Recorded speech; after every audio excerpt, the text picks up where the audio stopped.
आदाब, good evening दोस्तों। नया दिन, द सिनेमा शो का नया एपिसोड। तो पिछले 24 घंटों में क्या क्या हुआ सिनेमा की दुनिया में, आइए जानते हैं। शुरुआत करते हैं इंटरनेशनल न्यूज से, लेकिन इस बार देसी कनेक्शन के साथ। प्रियंका चोपड़ा और टाइटैनिक फेम केट विंसलेट का नाम HBO मैक्स की एक नई सीरीज के नैरेटर्स के तौर पर फाइनल हुआ है। ये 10 एपिसोड की सीरीज है जो 1 अक्टूबर से एयर होगी। इसका नाम है अ वर्ल्ड ऑफ काम, यानी शांति की दुनिया। हर आधे घंटे के एपिसोड में दर्शकों को शानदार विजुअल्स के साथ मन को सुकून देती आवाज सुनने को मिलेगी। प्रियंका और कैट के अलावा इन सीरीज में जिन स्टार्स ने आवाज दी है वो है Nicole Kidman, Keanu Reeves, Idris Elba और महेरशाला अली। साल 2013 में एक एनिमेशन कॉमेडी फिल्म आई थी जिसका नाम था द क्रूड्स। ये एक ऐसे परिवार की कहानी थी जो गुफा में रहता है और मानव इतिहास की पहली एडवेंचर ट्रिप पर निकलता है। फिल्म बड़ी हिट साबित हुई थी। अब 7 साल बाद इसका सीक्वल आ रहा है और इसका नाम है the Croods a new age. Film के लिए Nicolas Cage, Emma Stone, Ryan Reynolds और पीटर डिंकलेज जैसे स्टार्स ने आवाज दी है।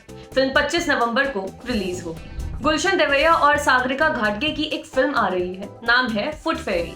ये एक टीवी फर्स्ट फिल्म है, यानी कि किसी भी OTT प्लेटफॉर्म या थिएटर की जगह ये फिल्म टीवी पर रिलीज होगी, एंड पिक्चर्स चैनल पर। फिल्म की कहानी के बारे में कहा जा रहा है ये एक CBI ऑफिसर के एक सीरियल किलर को चेज करने की कथा है। फिल्म का पहला गाना अंधेरा रिलीज हो गया है। अनुभव सिन्हा तापसी पन्नू की फिल्म थप्पड़ को प्रतिष्ठित एशियन फिल्म अवार्ड्स में 2 बड़े नॉमिनेशन मिले हैं, बेस्ट फिल्म और बेस्ट एडिटिंग कैटेगरी में। 14वें एशियन फिल्म अवार्ड्स में 11 मुल्कों की 39 फिल्मों को नॉमिनेशंस मिले हैं। इस साल ये अवार्ड फंक्शन ऑनलाइन होगा। डोमेस्टिक वायलेंस के सब्जेक्ट पर बनी थप्पड़ इस साल फरवरी में रिलीज हुई थी और काफी सराही गई थी। डायरेक्टर अनुभव सिन्हा ने ट्विटर पर अपनी खुशी जाहिर की। अनुराग कश्यप पर एक्ट्रेस पायल घोष के लगाए यौन शोषण के आरोपों के बाद उनके समर्थन में काफी लोग आगे आए। ताजा नाम इरफान खान के बेटे बाबिल का है। उन्होंने इंस्टाग्राम पर एक पोस्ट लिखकर अनुराग का सपोर्ट किया। उन्होंने लिखा, ये बड़ी शर्मिंदगी की बात है कि मीटू जैसे बेशकीमती मूवमेंट का ऐसा गलत इस्तेमाल होता है, वो भी उस आदमी के खिलाफ जिसने इंडस्ट्री में पितृसत्ता के खिलाफ जोरदार लड़ाई लड़ी है। चिंता की बात यह है कि ऐसे बेबुनियाद आरोपों से मीटू आंदोलन की विश्वसनीयता घट जाएगी और जिन औरतों को इसकी वाकई जरूरत है वो अंधेरे में डूब जाएंगी। बाबिल ने आगे ये भी लिखा कि अगर वो गलत साबित हुए तो अपनी गलती मान लेंगे। कंगना रनौत ने एक बार फिर असंवेदनशील बात बोल दी है, इस बार डिप्रेशन को लेकर। दरअसल पूरा मामला यूं है कि एक टीवी चैनल पर चली खबर के मुताबिक ड्रग्स लेने वाले स्टार्स में दीपिका पादुकोण का नाम भी शामिल है। उनकी व्हाट्सएप चैट के स्क्रीनशॉट्स घूम रहे हैं। ये खबर भी वायरल है कि NCB जल्द ही दीपिका पादुकोण, श्रद्धा कपूर, सारा अली खान, रकुलप्रीत सिंह जैसे स्टार्स को पूछताछ के लिए बुलाएगी। हालांकि NCB की तरफ से ऐसी कोई ऑफिशियल पुष्टि नहीं हुई है। दीपिका का इस केस में नाम आने के बाद कंगना ने ट्वीट किया और लिखा, मेरे पीछे दोहराइए, डिप्रेशन ड्रग्स लेने का दुष्परिणाम है। कंगना की इस बात पर ट्विटर के काफी लोग भड़क गए। उन्होंने कंगना से डिप्रेशन जैसी सीरियस बात का मजाक न उड़ाने को कहा। एक यूजर ने लिखा, जब आपको कुछ पता ना हो तो डिप्रेशन के बारे में ज्ञान देना बंद कीजिए। डिप्रेशन को सिर्फ ड्रग्स से जोड़कर देखना इससे रोजाना जूझने वाले लोगों का स्ट्रगल रद्द करने जैसा है। एक और यूजर ने लिखा, आप डिप्रेस्ड लोगों के साथ अन्याय कर रही हैं, मेंटल हेल्थ के बारे में गलत धारणा फैला रही हैं। इससे डिप्रेशन के मरीज लोगों का खुल के सामने आना और भी मुश्किल हो जाएगा। एक और यूजर ने अपनी नाइत्तेफाकी ये कहकर जाहिर की कि किसी के एडिक्शन का मजाक उड़ाना कूल नहीं है। एक और शख्स ने डिप्रेशन की अलग अलग वजहें गिनाई। कहा, गरीबी से डिप्रेशन हो सकता है, बुलिंग से, प्रेशर से, स्ट्रेस से, लाइफ साइकिल से। ड्रग्स बस एक छोटा सा हिस्सा है इसका। कंगना इससे पहले भी दीपिका के डिप्रेशन का मजाक उड़ा चुकी हैं। लोग उनसे कह रहे हैं कि वो दीपिका से अपनी दुश्मनी भले बरकरार रखें, पर डिप्रेशन जैसे गंभीर बीमारी पर हल्की टिप्पणियां ना करें। सिर्फ डिप्रेशन ही नहीं, कंगना रनौत की जुबान एक और मसले पर भी फिसली है। इस बार उन्होंने होमोफोबिक बात बोली है, जिससे LGBTQ कम्युनिटी वाले नाराज हो गए।